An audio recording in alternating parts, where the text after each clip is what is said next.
সুপ্রিয় শিক্ষার্থীবৃন্দ সবাই কেমন আছেন আপনারা? আশা করি ভালোই আছেন। আজকে আপনাদের জন্য নিয়ে আসলাম বিষয় গণিত সপ্তম শ্রেণী শিক্ষার্থীদের জন্য কাজ 1 সাশ্রয়ী হই সঞ্চয় করি জোড়ায় কাজের নির্দেশনা। শিক্ষার্থীবৃন্দ আপনারা এই জোড়ায় কাজের নির্দেশনাটি সুন্দরভাবে পড়বেন, ঠিক আছে? পড়ার পরে দেখেন এইটুকু পড়বেন। এরপরে আপনাদের যেটি বলেছে এবার প্রত্যেকে নিজের খাতায় নিজের প্রশ্নের উত্তরগুলো লিখে রাখো, ঠিক আছে?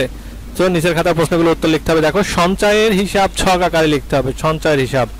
তারপরে 2 নম্বরের সংখ্যাগুলো কি ছকের মাধ্যমে সূচক আকারে প্রকাশ করা যাবে, ব্যাখ্যা দাও। তারপরে পঞ্চম মাসে তোমার সঞ্চয়ের পরিমাণ কত টাকা হবে, তোমার পরিকল্পনায় অনুযায়ী টেবিলটি তৈরি করতে কত মাস সঞ্চয় করার প্রয়োজন হবে, এই সম্পর্কে তোমাদের লিখতে হবে। দেখো কাজ 2 লিখতে হবে কাজের পরিমাপে দক্ষতা বাড়ায়।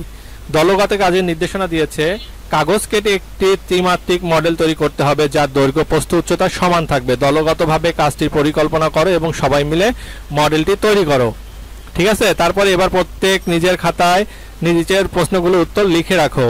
কি হবে প্রশ্নগুলো? তৈরিকৃত মডেলটি কি ধরনের জ্যামিতিক আকৃতি চিহ্নিত করো, তৈরিকৃত মডেলটির আয়তন ও একটি তলের ক্ষেত্রফল নির্ণয় করো, তৈরিকৃত মডেলটির সম্পূর্ণ তলের ক্ষেত্রফল নির্ণয় করা সম্ভব কিনা উত্তরের সপক্ষে যুক্তি দাও।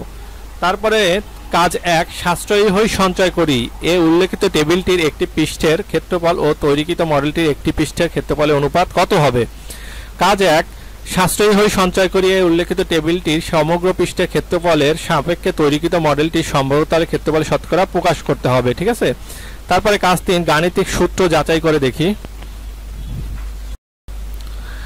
গাণিতিক সূত্র যাচাই করে দেখি। একক কাজ 1 নির্দেশনা দলগত কাজের মাধ্যমে তৈরিকৃত মডেলটির একটি পৃষ্ঠার সমান কাগজ কেটে নাও। এবার নিচের সূত্রগুলো থেকে লটারির মাধ্যমে প্রাপ্ত যে কোনো একটি সূত্র বেছে নাও। অতঃপর উক্ত কাগজটিকে রং করে একটি মডেল তৈরির মাধ্যমে সূত্রটি প্রমাণ করা হোক। সূত্রগুলো হলো দেখো a + b² = a² a - b² + 4ab। 2 নম্বরে a - b² a + b² - 4ab a² + b² = a + b² - 2ab R a² + b² + c² = a + b + c² - 2ab + bc + ca।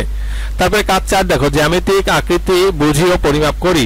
একক কাজ 2 এর নির্দেশনা A4 সাইজের অথবা আয়তাকৃতির এক টুকরা কাগজ নাও। কাগজটি কর্ণ বরাবর কেটে 2টি অংশে ভাগ করো। অংশগুলোতে কোণ চিহ্নিত করো। কেটে নেওয়া অংশ 2টি কোন ধরনের জ্যামিতিক আকৃতি নির্দেশ করে, আকৃতি 2টি বৈশিষ্ট্য লিখো। চাঁদার সাহায্যে যে কোনো একটি আকৃতির কোণগুলো পরিমাপ করে যোগফল নির্ণয় করো। 3 নম্বরে 2 নংয়ে উল্লেখিত আকৃতির বাহুগুলো যে কোনো এককে পরিমাপ করো এবং বাহুগুলোর মানকে হর ও লব হিসেবে ব্যবহার করে যতগুলো সম্ভব প্রকৃত ভগ্নাংশ তৈরি করো।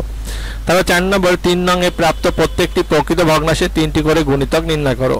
5 নম্বর 3 নংয়ে প্রাপ্ত প্রকৃত ভগ্নাংশগুলোকে সমহার বিশিষ্ট ভগ্নাংশে রূপান্তরের মাধ্যমে লসাগু নির্ণয় করো। শিক্ষার্থীবৃন্দ এই ছিল তোমাদের কালকে 15 তারিখের যে বিষয় গণিত সপ্তম শ্রেণীর ষান্মাসিক মূল্যায়ন যে প্রশ্নটি, সেই প্রশ্নটি তোমরা এটা পেয়ে যাবা। তো সবাই এটা দেখে নাও আর সবাই যারা এখনো চ্যানেলটি সাবস্ক্রাইব করনি অবশ্যই সাবস্ক্রাইব করে দিবে এবং পাশে থাকা বেল আইকনটি বাজিয়ে দিবে।